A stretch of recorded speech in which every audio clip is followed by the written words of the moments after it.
Muito bem, pessoal. Aqui estamos. Nós vamos continuando, né, no nosso último encontro, nós tínhamos falado sobre a terceira parte dos princípios da cidadania e a gente tinha falado sobre os pontos de vista da Hannah Arendt, né, e de como que os diversos processos ali eles seguem princípios de ação. Então a gente tem a monarquia com o seu princípio de ação, a república com o seu princípio de ação e a, a tirania com o seu princípio de ação. Mas todos esses princípios de ação, como nós tínhamos já observado, eles seguem um parâmetro básico, que é o fato de que o ser humano completo ele está vinculado com o equilíbrio entre a esfera pública e a esfera privada, né? O que determina aí o papel do ser humano completo, ele está no fato de que na esfera privada ele tem aquele campo de atuação dele, que é próprio dele, que é um campo pessoal, mas ele também tem o quê? O papel dele enquanto cidadão, fazendo parte de uma determinada estrutura, de um corpo político organizacional, em que mediante um contrato social, ele exerce um papel de cidadania dentro dessa esfera pública. E seria na integração desses dois pontos em que ele conseguiria se tornar um ser humano completo, né? Mas a pergunta que nós fizemos e terminamos a aula anterior era justamente o seguinte: o que acontece quando os limites entre as esferas começam a se romper? O que acontece quando ocorre uma ruptura entre as esferas? Quando a esfera pública não é mais clara, quando a esfera privada não é mais clara, quando uma invade o espaço da outra. E, aliás, é possível que isso aconteça? Bom, para que a gente consiga entender esses processos, é a partir daí entender o dilema de se fixar um processo de cidadania, atualmente falando, nós temos que entender como que o processo da contemporaneidade ele foi acontecendo e os tipos de críticas que foram sendo feitas a ele. E esse é o objetivo da aula de hoje, né? Então, nesse encontro, além de nós vermos a visão da teoria crítica, de um conjunto de pensadores da modernidade, nós também vamos ver o quê? Dois fenômenos extremos que viriam a acontecer como efeito colateral, digamos assim, desse processo de, de esfumaçamento entre as esferas, né, de deslimitação entre as esferas. Para que a gente avance um pouco, vamos começar falando de um dos mais conhecidos críticos, né, autores da teoria crítica, da chamada Escola de Frankfurt, né, que teve um conjunto de autores aí, pós, né, marxismo. Muitos deles definiram como pensadores de esquerda, embora não deixassem de criticar tanto os movimentos de esquerda quanto os movimentos de direita, porque eles tentavam compreender o conjunto social, né, o conjunto da estrutura cultural que havia se tornado a contemporaneidade. E Theodor Adorno, ele foi um dos principais críticos desse momento, e é dele a concepção de que todo o mundo atual ele se constitui como uma espécie de sistema. A principal característica, né, do pensamento de Adorno é uma crítica ao princípio do iluminismo. O que ele critica basicamente no iluminismo? Ele diz, olha, o iluminismo, na verdade, ele é a irrupção de um processo muito mais antigo, que era baseado no quê? Na racionalização. O que é a racionalização? É a nossa tentativa de descrever o mundo como um tipo de sistema ou como uma totalidade que eu consigo compreender. Segundo Adorno, toda racionalização do mundo, ela torna este mundo manipulável pelo homem.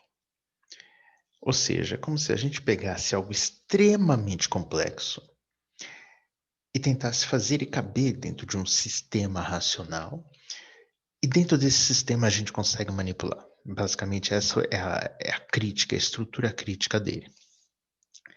E ele critica isso por quê? Porque para ele todo esse processo de racionalização, ela vai produzir sistemas, visões totalizantes que escondem as diferenças, isolam a diversidade. Então, por exemplo, quando a gente tem ao longo do tempo a formação de classes sociais, de grupos, de estratos sociais, cada um deles sempre tem uma racionalização, uma visão estruturante do mundo e que sempre reduz as diversidades, as diferenças, ou tenta encaixar cada um num quadradinho com uma função pré-definida. Ele fala, então, o mundo não é assim. Foi feito assim por pessoas que acreditaram que assim, por essa racionalização, seria mais fácil de manipular o mundo, de interagir com ele, mas não de uma maneira exatamente construtiva. Construtiva de uma certa maneira, que é aquela que foi montado o sistema. E sempre esses processos para Adorno, eles isolam a diversidade. E para ele esse processo sempre aconteceu, só que o iluminismo ele vai trazer um agravante. Porque o iluminismo, na sua forma de positivismo, o que ele vai fazer? Ele vai trazer um processo de tecnologia, de técnica ao extremo e focada na eficiência. Portanto, o sistema que nós vamos construir pós-iluminismo seria um sistema tecnológico, de cunho totalmente maquinal. E esse grande maquinário que se torna o mundo moderno, ele vai ter algumas estruturas, e a principal delas, a gente já mencionou em encontros anteriores, é a indústria cultural. Para Adorno, a indústria cultural ela é o grande produto do sistema tecnológico, porque ela é estruturada justamente com base numa enorme tecnologia que não é de acesso popular, e que nós conhecemos como mídia. Aliás, o próprio termo mídia já indica o quê? Ele é um meio entre duas pontas ou entre mais pontas, né? Mas é um meio. E é um meio que é composto por cinema, é composto pela TV, é composto por rádios, é composto por discos que depois viram CDs, DVDs, e MP3, e aí chega uma hora que a própria mídia começa a desaparecer dos seus formatos físicos e começa a ficar no formato digital, mas a dor não tinha chegado nisso ainda. A própria publicidade, marketing é uma coisa, mas a publicidade em si, ela começa a ser um veículo de propaganda, de mensagens, de ideologias e do que, na prática, que ela vai levar? A própria estrutura da máquina cultural. Ela se torna uma máquina, parte desse sistema tecnológico, ela se torna uma máquina. É uma máquina de geração de cultura, é uma máquina de geração de ideias.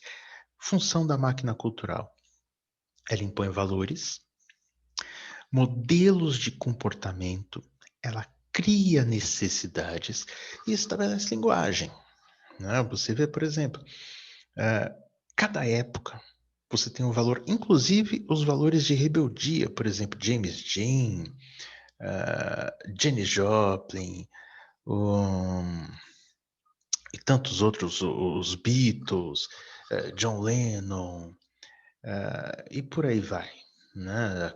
Nos anos 90 a gente teve toda aquela onda de Seattle, né? E o que que é, na verdade, isso? Veja que toda essa rebeldia está inclusive sendo veiculada, está sendo usada como propaganda, ela está construindo um modelo específico de valores, mas que são comportados por esse sistema tecnológico. A gente vê, por exemplo, que necessidades de compra, né, elas são totalmente construídas. É claro que nós temos necessidades muito reais, muito concretas, mas dê uma olhada em todos os produtos e todas as coisas que você tem, ou todas as que você quer, e pense, elas são necessárias em que sentido? Quantas são realmente necessárias em termos físicos, fisiológicos, necessidades de realização? Quantas de fato? E quantas têm muito mais um valor simbólico de representação social que só faz sentido porque a indústria cultural diz que faz? A maior parte. Porque sem isso não existe consumo, né? E principalmente ao longo do tempo nós passamos a consumir ideias vinculadas a produtos e não exatamente o produto pela sua necessidade natural.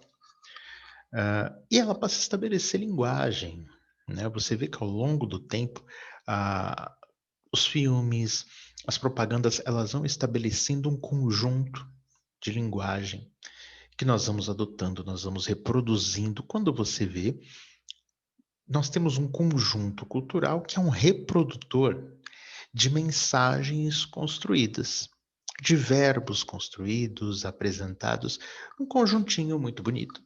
Porém, é um conjuntinho construído por essa máquina cultural, segundo Adorno, né? Para a gente ter uma ideia, para visualizar aqui um pouquinho melhor, esse primeiro modelo aqui à esquerda, ele seria uma representação de uma cultura construída de uma maneira orgânica. Uma cultura, digamos que nos moldes tradicionais anteriores ao surgimento da indústria cultural. Então, o que nós temos aqui? Uma produção coletiva. Nós temos os vários indivíduos aqui do meio social e veja que eles interagem uns com os outros, construindo assim um vínculo social. Eles possuem independência, eles possuem liberdade naquilo que eles fazem. Um respeita o outro, mas é o conjunto e a interação deles que vai resultar no quê? Em uma produção coletiva. Esse conjunto, esse ideário construído em comum, é o que vai virar cultura.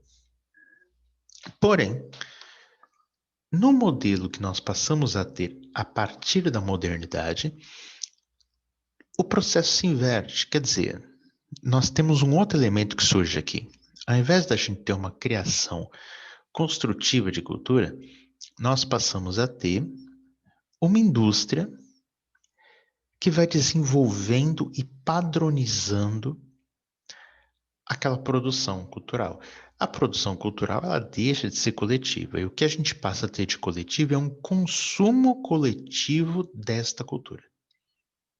E veja que os indivíduos agora já não interagem uns com os outros.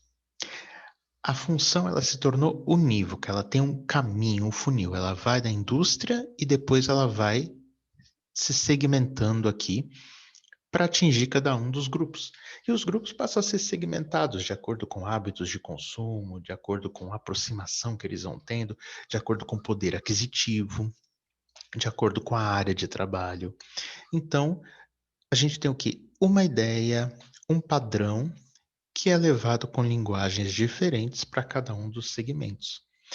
E isso se torna a indústria cultural da modernidade. Onde está o nosso papel? Ele desaparece no sentido de construção da cultura. Um papel específico é entregado para nós, aqueles que vão usufruir dessa cultura mediante o consumo da mesma. E onde é que está agora a nossa interação uns com os outros? Desapareceu. Então nós passamos a ter, pouco a pouco, um individualismo que não é construído como parte do exercício social. Nós passamos a viver num individualismo que é resultado de um isolamento cultural. Não que nós não tenhamos cultura, temos, inclusive ela se tornou muito mais reconhecível depois da indústria cultural. Porém, nós não somos coparticipantes desse processo. A consequência disso é que passa a ter um isolamento maior entre nós no que diz respeito à cidadania, porque nós não construímos mais isso. Nós apenas temos um papel terceirizado nesse processo. Tá? Então, essa é a grande crítica de Theodor Adorno e de Horkheimer, que foi um outro pensador que trabalhou junto com Adorno nesse processo da teoria crítica, em que eles criticam esse avanço do iluminismo no seu pior aspecto, que é aquele no qual ele se torna por eficiência na construção de um sistema tecnológico e que, enquanto sistema, ele é reducionista do indivíduo. E ao ser reducionista do indivíduo, veja, ele trata todos como massa. Então ele reduz a diversidade do indivíduo. E justamente por isso, nós nos vemos isolados no nosso papel de cidadãos. Um outro pensador posterior a Adorno e Horkheimer, ele vai acrescentar alguns elementos para esse nosso processo de entendimento, né, de como que as esferas elas começam a ficar borradas. Erich Fromm, ele foi um pensador, ainda é um pensador muito interessante, no sentido da teoria crítica, porque ele vai nessa mesma esteira de Adorno e Horkheimer, e ele tem uma proposta que é a construção da cidade do ser. Já vou explicar um pouquinho sobre isso, mas antes, qual é o ponto de partida de Erich Fromm?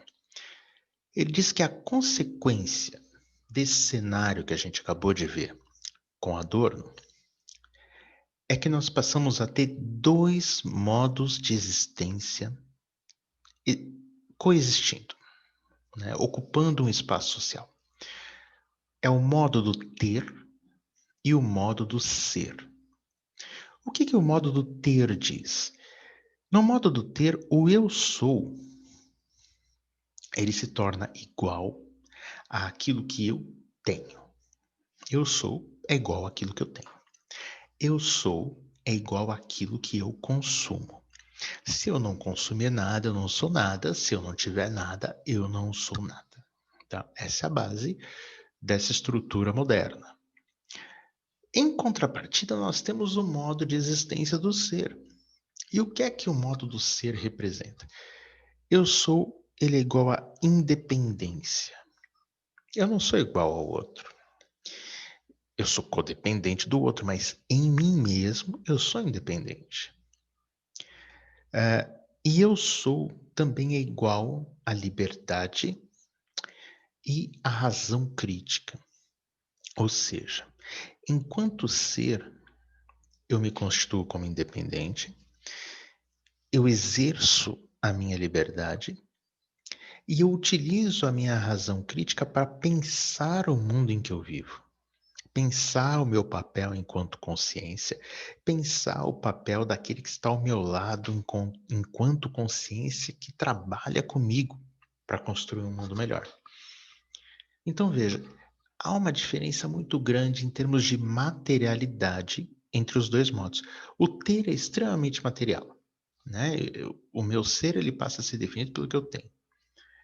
Já o ser, ele se torna o quê? Algo quase abstrato. Porém, ele tem um impacto no nosso modo de condução de vida. Erich Fromm ele vai além, ele vai dizer o seguinte: em 1976, ele lança o livro chamado Ter e Ser.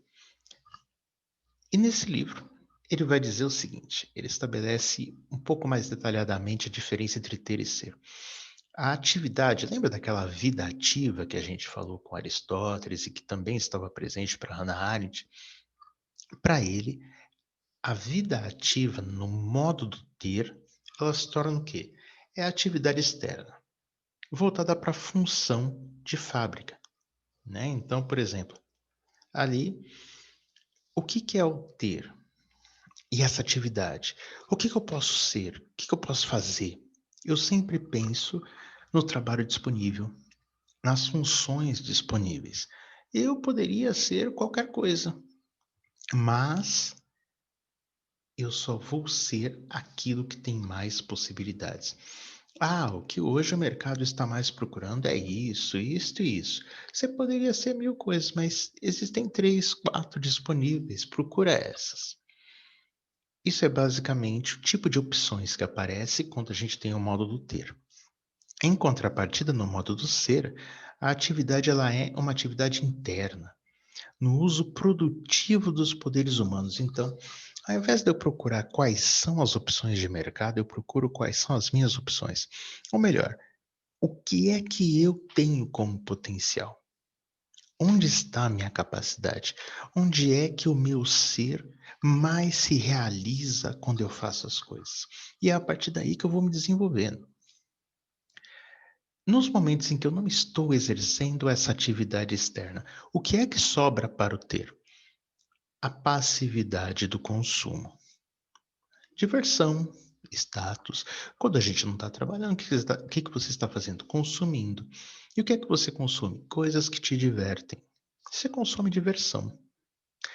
E coisas que te dão status, que afirmam a tua posição na sociedade. Por quê? Porque isso é o ser dentro do modo do ter. Já no modo do ser, o que é que nós fazemos quando não estamos naquela atividade? Nós damos expressão às faculdades e talentos próprios. O contrário da passividade ou da diversão, no modo do ser, é chamado de recreação. E na recreação, você não vai procurar um consumo apenas. Na verdade, você muito mais troca e exerce e age do que você fica passivo consumindo. Porque, por exemplo, eu gosto de tocar música. O que que você vai fazer no teu momento de recreação? Você vai criar uma música nova, você vai fazer alguma coisa diferente. Eu gosto de desenvolver modelos lógicos. Bom, eu vou aproveitar isso agora que eu não estou fazendo esse tipo de trabalho e eu vou ler algum livro, eu vou pensar alguma coisa na área da lógica que não está sendo pensada ainda, eu vou usar meu tempo para isso, né? Então, nós damos expressão às faculdades e talentos próprios. E, por fim, o modo do ter, ele produz uma segmentação por interesses de consumo e por poder aquisitivo. Então, a sociedade ela começa a se segmentar, a se separar. Quando se reúne cada grupo no seu canto, de acordo com suas afinidades. Enquanto que no modo do ser é o contrário. Ao invés de segmentar, existe uma junção, porque nós começamos a compartilhar os dotes humanos em graus diversos. Então, por exemplo, eu toco violão, mas não toco muito bem. Eu conheço uma pessoa que toca muito melhor, eu vou lá, ela vai compartilhar comigo. Mas em compensação, eu crio músicas, escrevo letras, sou um compositor. O cara lá é um excelente, toca violão muito bem, mas não sabe escrever. O que acontece? Um vai enriquecer o trabalho do outro por meio desse compartilhamento. Então veja que existe uma coesão social no modo do ser, enquanto que no modo do ter eu vou tendo uma segmentação social. Eric Fromm ele dizia o seguinte, antes de passar para Jean Baudrillard, já adiantei o slide aqui. Ele dizia, veja, o modelo medieval, ele defendia um tipo de cidade que era chamada de cidade de Deus. Era uma cidade em que o poder divino ele orientava as ações humanas. O iluminismo ele trouxe um outro tipo de modelo de cidade, que seria uma cidade humana, uma cidade voltada para o progresso. Mas essa cidade voltada para o progresso, justamente pela sua contínua eficiência e seu sistema tecnológico, ela se tornou o quê? Muito mais uma torre de Babel, cada um falando uma língua, as pessoas completamente segmentadas, as pessoas incapazes de se compreender, né, e apenas num processo de consumo contínuo. O que ele promove? Ele fala, gente, a única forma da gente sair dessa é nós construirmos uma cidade do ser, onde nós podemos descobrir os nossos potenciais e justamente por isso nós somos capazes de criar muito mais, de vencer muitos desafios e de construir um mundo mais igualitário. Tá? Essa é basicamente a ideia de solução do Eric Fromm. Só que por enquanto não chegamos nisso, e enquanto o processo foi acontecendo, Jean Baudrillard que eu já também mencionei no encontro anterior. Em 1981, ele lança um livro chamado Simulacros e Simulação. Isso para nós vai ser extremamente importante por causa de um dos fenômenos extremos que esse cenário lhe traz. Baudrillard diz o seguinte: os indivíduos, nesse contexto que a gente está falando, eles perderam a capacidade de serem co-criativos, porque a indústria cultural assumiu isso. Então, vocês viram naquele desenho anterior, né, uma vez que a gente se tornou consumidor da cultura, a gente não consegue mais realizar o nosso papel de indivíduo, né? Então, a esfera pública ficou borrada com a esfera privada, porque ela passa a ser assumida por uma indústria, a gente apenas consome esse produto final já mastigado. Nós também não expressamos o nosso potencial construtivo, a gente só pode expressar isso nas estruturas de fábrica, nas estruturas de mercado, e dentro da própria indústria cultural, se ela encontrar valor naquilo que nós fazemos, né? Então, o resultado disso é que os indivíduos perdem o sentido da realidade, já que eles não estão mais ali, né? Eles têm uma participação cada vez mais reduzida nesses horizontes. E aí que entra o papel do simulacro. O que é um simulacro? Primeiramente, simulacro é uma espécie de espaço de representação. Ou seja, não é o mundo real, mas ele representa o mundo real. Ele tem uma aparência de mundo real, mas como ele não é o mundo real, ele é carregado do quê? De elementos simbólicos. Então, pensa, por exemplo, um exemplo de simulacro. Um jogo de videogame. Um jogo de videogame é um exemplo de simulacro. Ele representa o mundo real, mas ele é repleto de símbolos, ele é meio irreal também. E nós nos colocamos na figura do personagem, né? Então, aquele personagem, por exemplo, se torna um avatarzinho nosso, ou seja, ele é um simulacro onde a gente se coloca ali, né? E a partir disso, você vai jogando, e ao jogar, você está fazendo o quê? Um processo de simulação, que daqui a pouco a gente chega nele. Uma rede social. Uma rede social é um simulacro. Ela simula a praça pública, ela simula espaços de conversa, de discussão, né? Ela simula a nossa participação enquanto indivíduos numa sociedade. Simula porque ela é um espaço de representação, ela representa isso. E quando nós estamos lá e nós fazemos o nosso papel, aquele papel que caberia a nós no mundo real, mas a gente não faz no mundo real, a gente faz ali dentro, o que a gente está fazendo? Uma simulação. Né? Então, a simulação ela é o quê? O nosso ato dentro do simulacro, onde a gente projeta a nossa co-criatividade. Tipo, aquela co-criatividade que você não tem no mundo real, você simula ela dentro do simulacro. Nós simulamos a realização do nosso potencial dentro desses simulacros. Então, o que Jean Baudrillard vai fazer? Ele vai dizer o seguinte: olha, o que a indústria cultural fez foi criar uma série de simulacros para a gente simular experiências que nós não temos mais no mundo real. Então, ele cria, por exemplo, um reality show e você fica ali assistindo o reality show, acompanhando aquelas vidas, se emocionando com aquelas vidas. Parece até que você está dentro ali do lugar, mas não está. Aquilo é um simulacro. E ao se colocar no lugar daquelas pessoas, você está fazendo uma simulação, mas você não saiu do teu sofá. Ao jogar um jogo, você jogou o jogo, tá lá, terminou o jogo, foi uma simulação, você tá no teu espacinho, na tua casa, nada aconteceu de fato. Você assistiu um filme de terror, assustador, ficou apavorado, chegou a tremer, mas foi uma simulação. Na prática, depois que terminou, você foi lá, tomou um café e ficou tudo bem, foi dormir, né? Então, isso é um exemplo de uma série de simulacros que a indústria cultural fabricou para que a gente simule o nosso papel real. Continuando aqui, o resultado disso: fenômenos extremos que não aconteciam antes. que só são possíveis quando a esfera pública e a esfera privada invadem o espaço uma da outra, que é o que acontece aqui, né? O resultado final de tudo isso que a gente falou. A realidade contemporânea ela não acontece mais em cada uma dessas esferas com sua própria dimensão. Elas acontecem todas mescladas nesse meio campo aqui. Então, aqui o que nós temos? Uma exposição total da individualidade.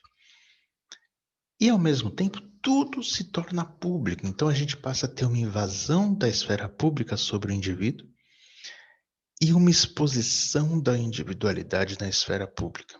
Né? O maior exemplo dessa contradição são as próprias redes sociais. Quer dizer, a rede é social. Então, ela deveria ser da esfera pública. Mas você tem o teu espaço privado lá dentro e você coloca coisas totalmente pessoais. Quando alguém reclama, uma comunidade reclama, você fala, mas aqui é o meu espaço, não gostou, vai embora. Peraí, mas isso é uma rede social. Então, tecnicamente, você não está ali como indivíduo, você está ali como cidadão. Mas a própria rede constrói aquele espaço para você estar ali como indivíduo. Então, na verdade, não é clara a posição. Isso é um fenômeno. É um fenômeno extremo, social, de como essas duas esferas não têm mais uma posição clara. E para Hannah Arendt, isso foi fundamental para o surgimento do fenômeno extremo chamado totalitarismo. Segundo Hannah Arendt, o totalitarismo ele visa o domínio total do ser humano, apagando a distinção entre as esferas públicas e privadas. A gente viu no último encontro 3 modelos, que eram modelos que já estavam presentes em Aristóteles e que também estavam presentes em Montesquieu. E nós tínhamos lá a monarquia, cujo maior princípio era a honra, e estava ali estruturada, você tinha aquele líder que cuidava de todo o grupo, dos interesses do coletivo.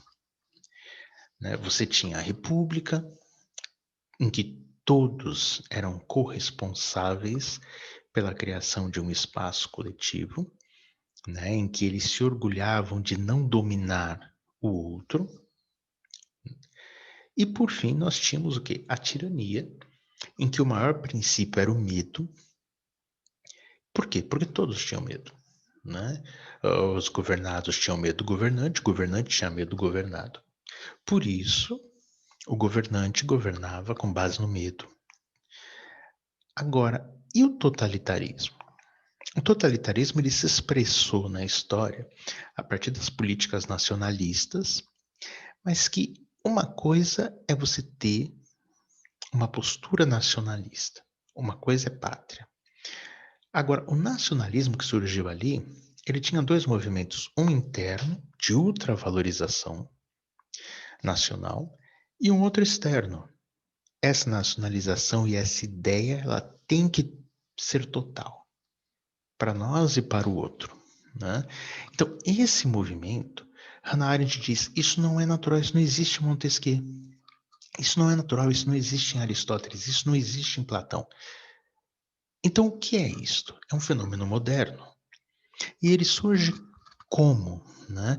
Ele surge apenas quando se apaga a distinção entre as esferas públicas e privadas. Apaguei isso, ele passa a visar o domínio total do ser humano. De um lado, ele quer dominar o indivíduo, que está na esfera privada. Do outro lado, ele também quer dominar o cidadão, que está na esfera pública. Então veja, isso já demonstra que as duas esferas desaparecem, porque o campo político é o campo do cidadão. E o campo político não tem a ver com a nossa vida privada. Você faz o que quiser na sua casa. No totalitarismo, isso não é assim. As suas ideias, se não forem em conformidade com o princípio adotado, isso já é considerado um crime. E, portanto, tende a haver mecanismos para chegar nessa estrutura do indivíduo. O mecanismo utilizado pelo totalitarismo é o terror. O terror não é igual ao medo, tá? Uma coisa que Hannah Arendt pergunta: os governados são governados no totalitarismo pelo medo? Eles podem sentir medo, mas a contrapartida não é igual no caso da tirania. Aqui, os líderes totalitários não têm medo do povo. Então, de um lado, os governados podem ter medo, mas os governantes não, porque a dominação deles não é como a do tirano. O poder do tirano vem do contrato social. Por isso ele tem medo dos governantes. O poder dos líderes totalitários não vem do contrato social. E esse é o maior ponto. O totalitarismo não possui contrato social, porque ele se valida em uma suposta lei que está acima de qualquer contrato social. Então, o que nós temos? Nós temos um esquema lógico que substitui o contrato social. Por exemplo, a chamada lei da história que Stalin usou a seu favor. Ele dizia, veja, é a lei da história, é normal. Ele se baseou na ideia do Hegel para dizer, olha, é normal que agora é a nossa vez e nós temos de governar assim. E aí não adianta, não tem mais o contrato social. Em contrapartida, Hitler se fazia valer da chamada lei da natureza. É uma lei natural, nós somos a raça superior, e sendo a raça superior, é nosso direito agir assim. Quem e que autoridade vai dizer o contrário se eles estão se valendo de uma lei que estaria acima das relações humanas? Né? Então, nesse sentido, o modelo totalitário ele se impõe sobre as possibilidades de reação. E justamente por se basear em um esquema lógico, ele se torna uma máquina de ação. Os líderes totalitários não odeiam as pessoas que eles esmagam, eles simplesmente se veem como parte da máquina e agem de tal maneira. É por esse motivo que quando terminou a Segunda Guerra, teve o julgamento de Nuremberg a respeito dos soldados alemães presos, e todos eles diziam, eu só estava cumprindo ordens. Ou seja, tecnicamente eles estavam dizendo, isso não é pessoal, eu só estou cumprindo ordens. Tá? Esse é o modelo totalitário segundo Hannah Arendt. Mas nós temos um outro fenômeno que veio a surgir no meio desse cenário, que é o terrorismo. A gente viu que o terror é quando eu tenho um governo totalitário que impõe o seu poder mediante um esquema lógico e ele faz isso pelo terror. Mas eu tenho uma outra variante do terror, que é o terrorismo. Enquanto o totalitarismo se impõe devido à perda dos laços sociais, porque veja, a única forma, segundo Hannah Arendt, do totalitarismo surgir é porque eu não tenho mais laço social entre as pessoas. Lembra naquele desenho, né? Aqueles que constroem a cultura, eles têm um laço. Isso foi removido. É porque isso é removido que é possível aparecer esses fenômenos. Agora veja, enquanto o totalitarismo se impõe devido à perda dos laços sociais, o terrorismo ele surge como vínculo restrito de laços sociais. O totalitarismo é algo externo sobre um grupo que não tem mais laço. Né? Ele vive no isolamento, não é nem na solidão, é no estado de isolamento. Agora, o terrorismo ele se mostra como um vínculo restrito. Não é um grupo social, é um grupo restrito que tenta restabelecer esses laços sociais. Essa teoria é a teoria desenvolvida pelo próprio Jean Baudrillard, que a gente já mencionou, na obra Power e Inferno, que é, na verdade, uma coletânea de vários artigos jornalísticos que ele fez, ele apresenta ali um conceito a respeito do terrorismo, no qual o terrorismo se insere justamente nessa estrutura de simulacros e simulações que a gente já mostrou anteriormente. Eu trago ela agora, mostrando como que o terrorismo se estruturaria ali. Então veja, a gente continua tendo indivíduos. Esses indivíduos, eles se encontram o quê? Isolados socialmente, como a gente já viu, sem a capacidade de cocriação, sem a capacidade de desenvolver seus potenciais e sem pertencimento a grupos sociais reais. Eles ficaram isolados por aquele processo que a gente já viu. E aí tem os simulacros. Só que ao invés dos simulacros serem dados pela indústria cultural, esses simulacros se tornam o quê? Grupos ideológicos. E eles oferecem ali dentro valores e um sentimento de pertencimento a um grupo, que não é um coletivo, não é uma sociedade. É um grupo específico, destacado, que tem o que? Uma representação simbólica de um ideal. Então veja, é nesse espaço construído que ele vai realizar a simulação dele.